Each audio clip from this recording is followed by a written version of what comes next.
ఒకానొక నాడు ఇంద్రుడు ఒక అరణ్య ప్రాంతమునందు తిరుగుతున్నాడు. ఎందుకు తిరుగుతున్నాడు అంటే ఆయన సురాపానము చేసి రంభతో కలిసి విహరిస్తున్నాడు. విహరిస్తున్నటువంటి సమయంలో అటుగా దుర్వాసో మహర్షి వస్తున్నారు. ఆ వస్తున్నటువంటి వారిని చూసి ఆయన మహాబ్రహ్మజ్ఞాని శంకరాంశ సంభూతుడు. ఆయనకి నమస్కారం చేశాడు. ఆయన చుట్టూ ఉన్నటువంటి పరివారం కూడా దేవేంద్రుడిని కుశలం అడిగి ఆయన్ని ఆశీర్వచనం చేశారు. ఎంతో సంతోషంగా దుర్వాసో మహర్షి ఆయన చేతిలో ఒక పారిజాత పుష్పం ఉంది. ఆ పారిజాత పుష్పం ఈయన కృష్ణ భగవానుడి దగ్గరికి వెళ్ళినప్పుడు కృష్ణుడు ఇచ్చాడు. మహానుభావ, ఈ పారిజాత పుష్పాన్ని స్వీకరించండి అని. అది భగవంతుడి పాదముల మించి వచ్చింది. దీన్ని ఈశ్వర నిర్మాల్యము అంటారు. ఈశ్వరానుగ్రహం. లక్ష్మీదేవి ఎక్కడుంటుందంటే అందులోనే ఉంటుంది. ఆయన ఏం చేశాడంటే మదోన్మత్తుడై ఉన్నాడు. సురాపానం చేసి పువ్వు తీసుకున్నప్పుడు దానికి ఒక లక్షణం ఉంటుంది. కళ్ళకద్దుకుని వాసన చూసి పక్కన పెట్టాలి. ఆయన ఏం చేశాడంటే ఆ మదోన్మత్తుడై ఉన్న కారణం చేత ఆ పువ్వు తీసి ఐరావతం మీదకి విసిరాడు. నేను చాలా మందిని చూస్తుంటాను. ఏదో దేవాలయానికి ఎడతారు కారు వేసుకుని. వెళ్ళిన తర్వాత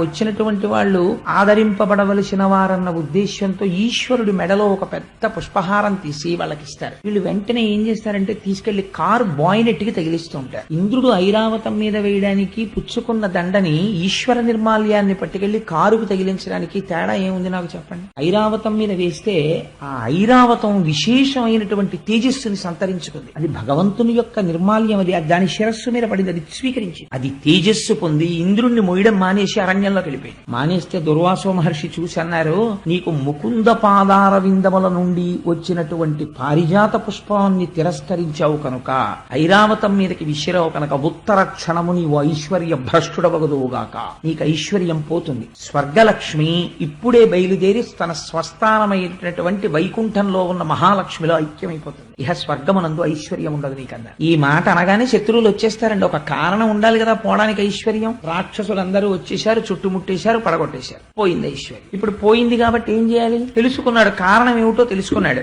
ఏది చెప్పాలన్నా ఆయనే చెప్పాలి. అన్ని విషయాలు తెలుసున్నటువంటి పెద్ద ఆయన చతుర్ముఖ బ్రహ్మగారు. అది పెద్ద తలకాయ, మహానుభావుడు, పూజనీయుడు. అందుకని ఐశ్వర్యాలన్నీ తొలగిపోయినటువంటి వారై దేవతలు తేజస్సు కోల్పోయిన వారై అరణ్యములు పట్టి తిరుగుతూ ఒకనాడు చతుర్ముఖ బ్రహ్మగారి దగ్గరికి వెళ్లి ప్రార్థన చేసి, అయ్యా నేను ఇలా ప్రవర్తించానని దూర్వాసుడి కాళ్ల మీద పడి ఏడ్చాడు. చతుర్ముఖ బ్రహ్మగారి కాళ్ల మీద పడి ఏడ్చాడు. నా ఐశ్వర్యం తొలగిపోయింది, మళ్ళీ ఎలా వస్తుంది నాకు ఐశ్వర్యం అని. అంటే బ్రహ్మగారు అన్నారు, ఆయన కూడా ఇంద్రుడు చెప్పినటువంటి మాట విని నువ్వు ఖండకావలంతో ప్రవర్తిస్తూ ఉంటావురా. అప్పుడప్పుడు ఒకసారి బృహస్పతి జోలికి వెళ్ళావు, ఇవాళ దుర్వాసో మహర్షి జోలికి వెళ్ళావు. పోదు ఐశ్వర్యం, పోయి తీరుతుంది. ఇప్పుడు నీకు మళ్ళీ ఐశ్వర్యం ఎక్కడి నుంచి రావాలి? మళ్ళీ ఆ పద్మనాభుడి యొక్క అనుగ్రహంతో రావాలి. కాబట్టి నీకోసమైనా నేను ఎవరిని ధ్యానం చెయ్యాలి? ఆయననే ధ్యానం చెయ్యాలి.